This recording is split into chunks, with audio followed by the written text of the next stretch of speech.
Part 1. You will hear a woman and a man talking about their work at a library. First, you have some time to look at questions 1 to 5.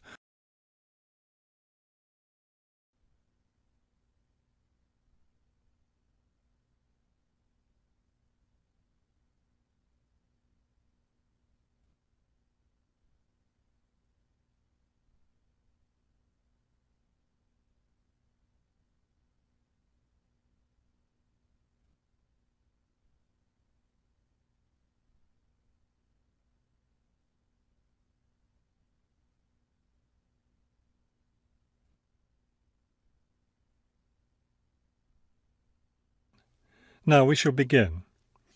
You should answer the questions as you listen, because you will not hear the recording a second time. Listen carefully and answer questions 1 to 5. Hello, I'm Mrs. Phillips, the head librarian. You're the new library assistant, aren't you? Yes, I'm Robert Haskell, but please call me Bob. All right, Bob. Let me take a few minutes to explain how the library works and what your duties will be. First, the library opens at 8:30 in the morning, so naturally we expect you to be here and ready to work by then. Of course. And you can go home at 4:30 when the library closes. Now, let me explain where everything's kept. It looks like here on the ground floor is where the reference books are. Yes, that's right. Up on the second floor is where the adult collection is, both fiction and non-fiction. And the children's books are there too, aren't they? I thought I saw them in the room by the stairway. No, those are magazines and newspapers for adults. Children's books are up one more flight on the third floor. We'll take a look at them later. Let me show you how we organize our work. Do you see that brown book cart over there? The one by the door? Yes, that one. Those books have been checked in and need to go back on the shelves. Okay, so the brown book cart has books to reshelve. What about this black cart by the desk? Those books have torn pages or damaged covers. They're all books that need to be repaired. Okay, I know how to do a lot of that. I'm pretty good at mending torn pages and covers. That's great, because we really need help with that. And that white cart in the corner, what are those books for? Those are old books that we've taken off the shelves to make room for new ones. We sell them as used books to raise money for the library. So they're all ready to sell? Yes, that's right. So now you know what to do with the books in the carts. Let's talk about our activities schedule. Before you hear the rest of the conversation, you have some time to look at questions 6 to 10.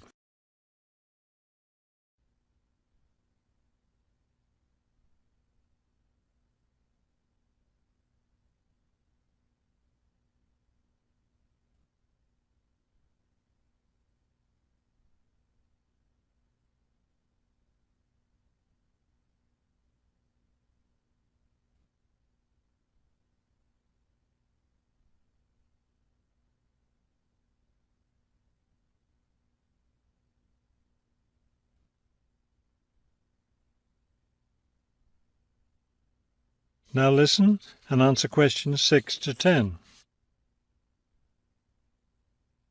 I understand this library has a number of interesting activities every week. Yes, our activities are quite popular.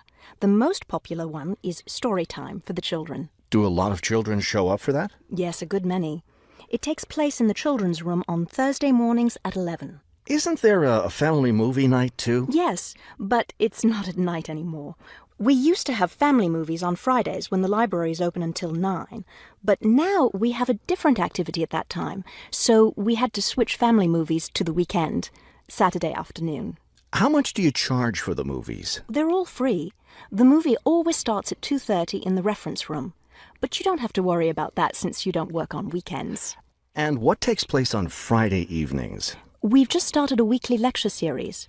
We have a different speaker every week, and the lectures cover all different kinds of topics. That sounds like something I'd be interested in attending. Good, because we'll need your help with that. You'll be working Friday evenings, and one of your duties will be to set up the meeting room on the first floor for the lecture. What time will you need that done? Let's say by 6:15. The lecture starts at 6:30, and the room needs to be ready well ahead of time. A lot of people arrive early. Maybe I should have the room ready by 6? That wouldn't be a bad idea. Okay, why don't I take you upstairs and show you the rest of the collection? That is the end of part 1. You now have half a minute to check your answers.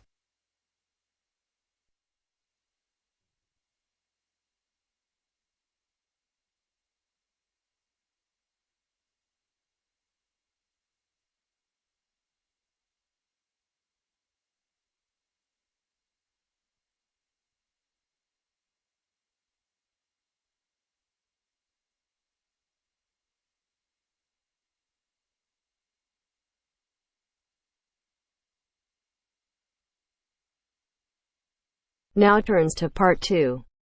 Part 2. You'll hear 3 university students talking about a presentation which one of them has to give.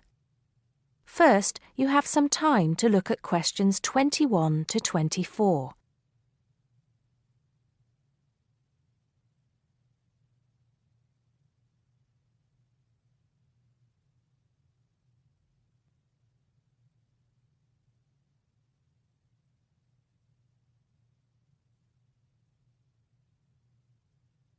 First, look at questions 11 to 14.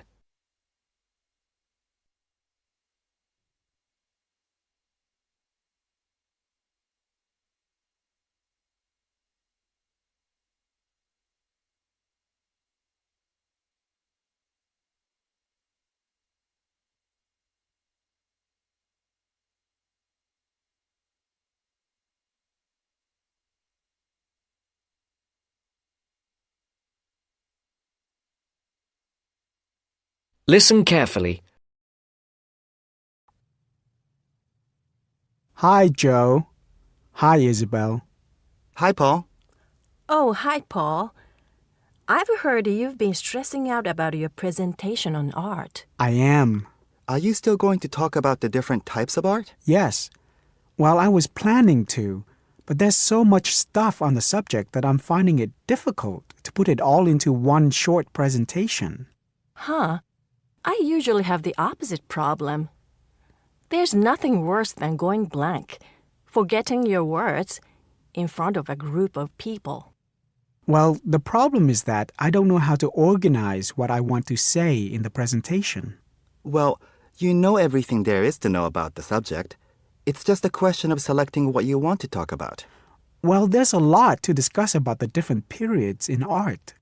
That's a good way to start. Then you can bring in how specific types of art were popular in each period.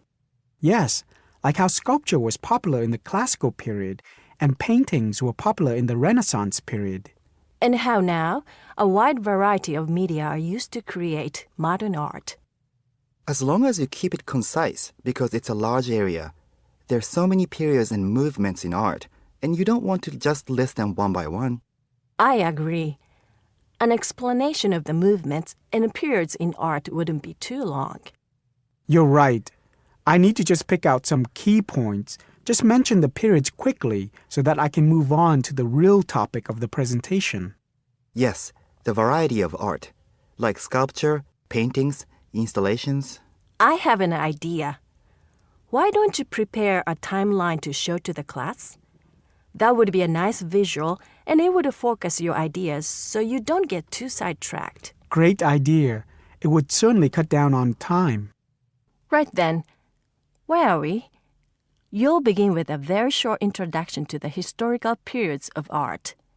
Then, you'll talk about popular types of art within these periods. That's sorted. Maybe you could also mention some key works of art in each period, like the Venus de Milo statue or the Scream by Edvard Munch, and give some interesting facts on them. That's not a bad idea, because it does give people a frame of reference when I talk about specific kinds of art. After giving a historical context, I should really talk about different forms of art, shouldn't I? Yes, you should. After that, you can conclude with a question on what is considered to be art. Now, that would be really interesting. Yes, comparing the traditional views of art with modern views. Exactly. I think I'll have a collection of pictures, including famous pieces of art from classic to modern, project it on the wall, like the Mona Lisa and some pop art, and ask people whether they think it's art or not. Before the broadcast continues, look at questions 15 to 20.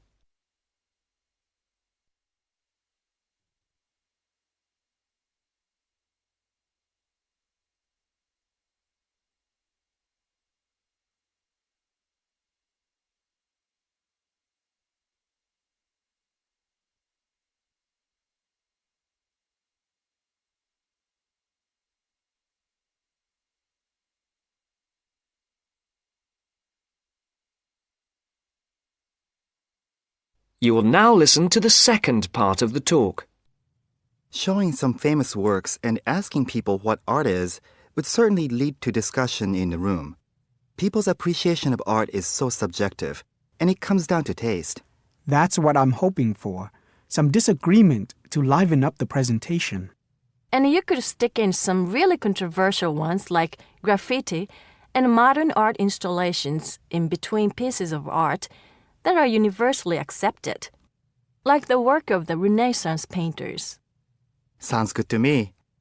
I have to say, I really don't understand some modern art myself. There was one recently that was just a pile of rubbish. It doesn't require much skill to create, does it? And what does it mean?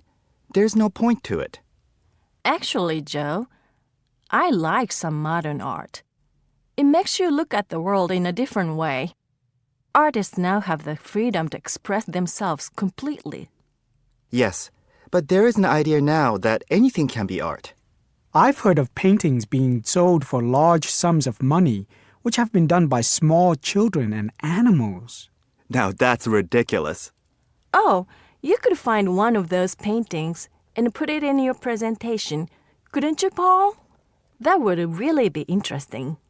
Well, Paul, what do you think? I like it. Just thinking. I'll need to do some more research to find pictures for the slideshow. Yes, we can help you, can't we, Joe? Of course. If you go to the fine art section of the library, I'm sure you'll find everything you need.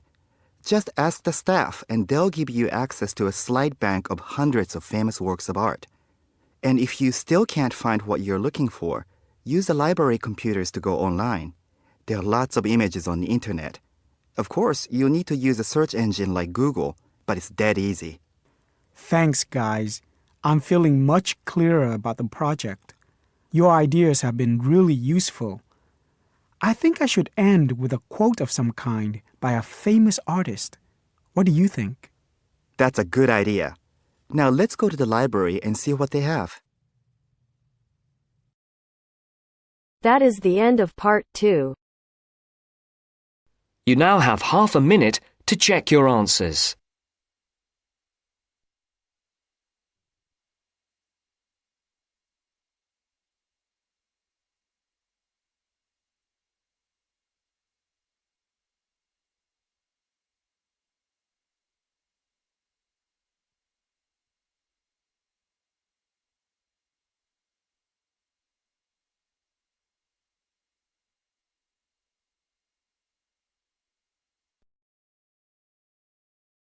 Now turns to part 3. Part 3. You will hear a reporter talking on the radio about old racing cars. First, you have some time to look at questions 21 to 26.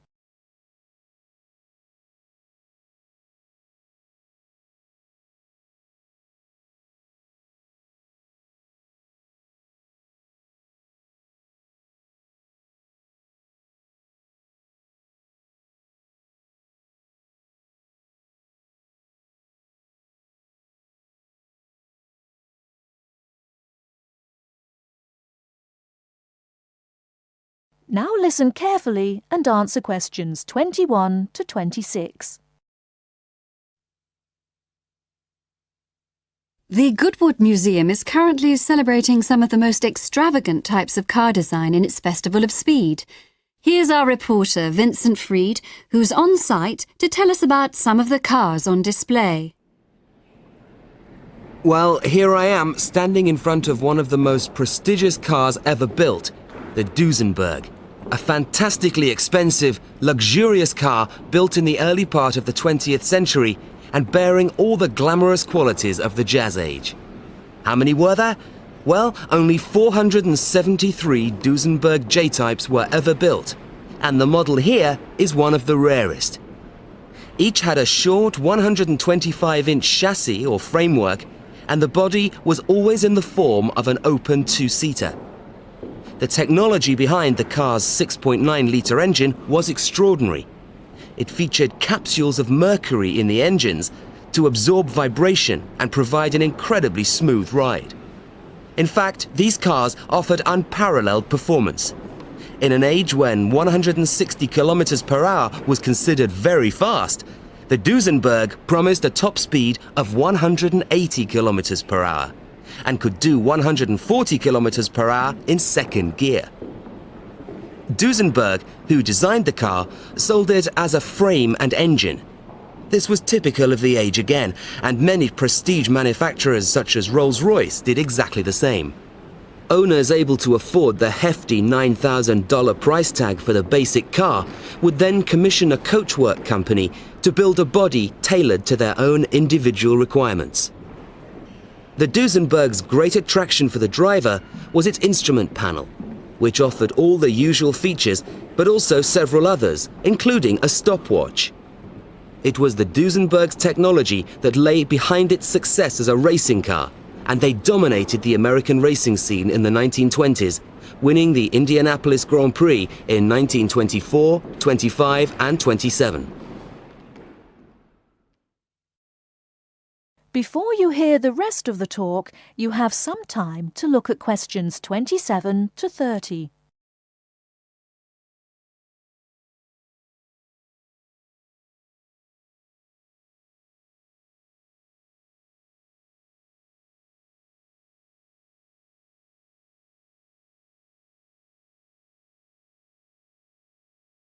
Now listen and answer questions 27 to 30.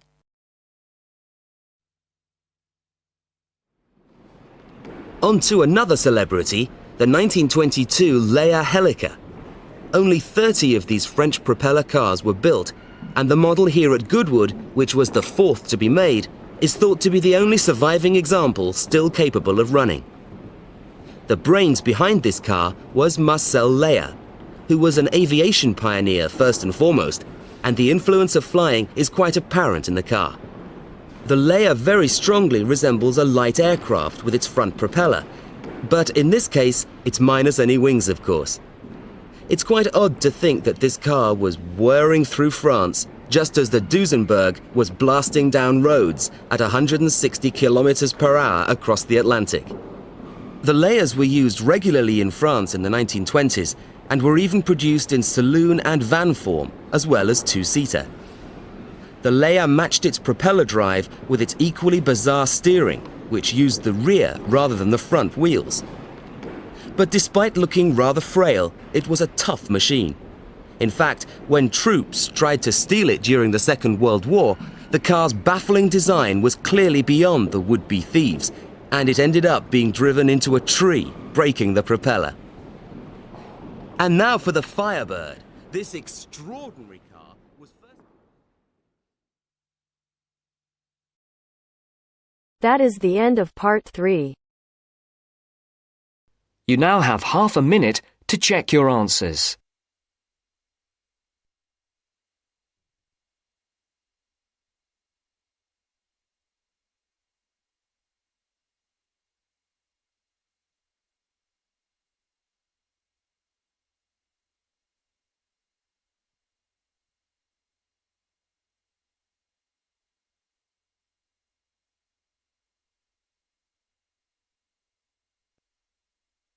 Now turns to part 4.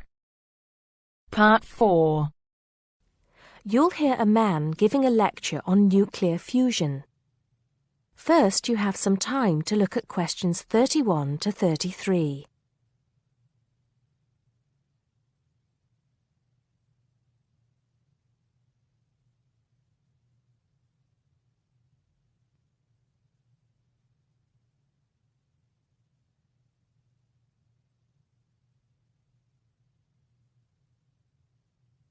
Now listen carefully and answer questions 31 to 33.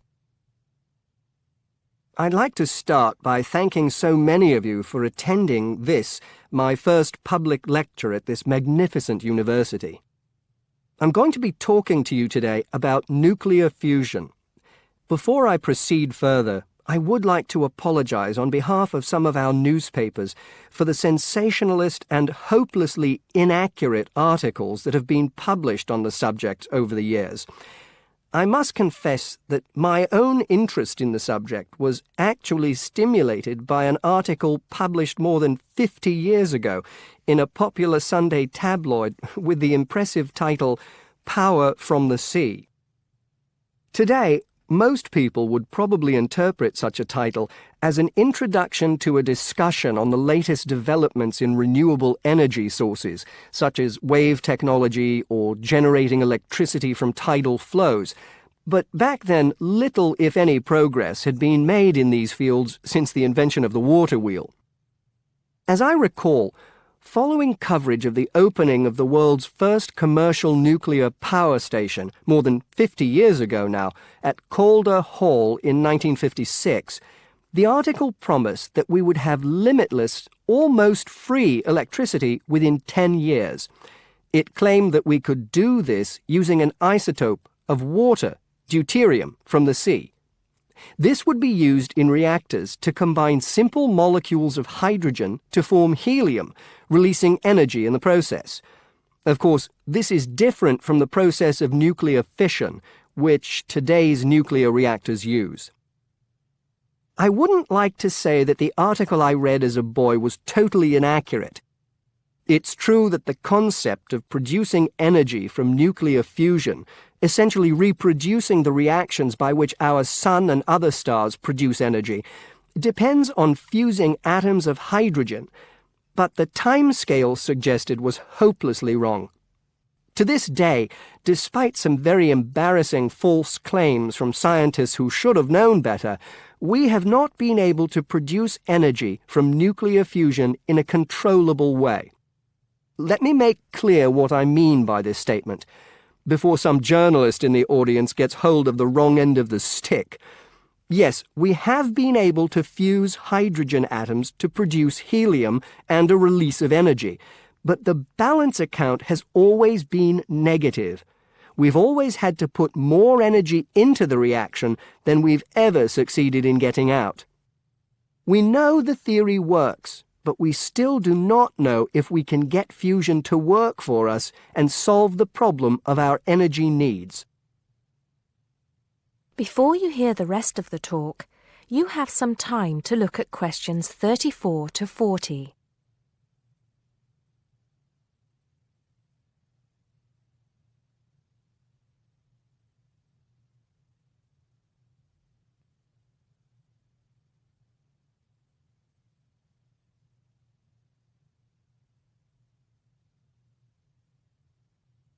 Now listen and answer questions 34 to 40.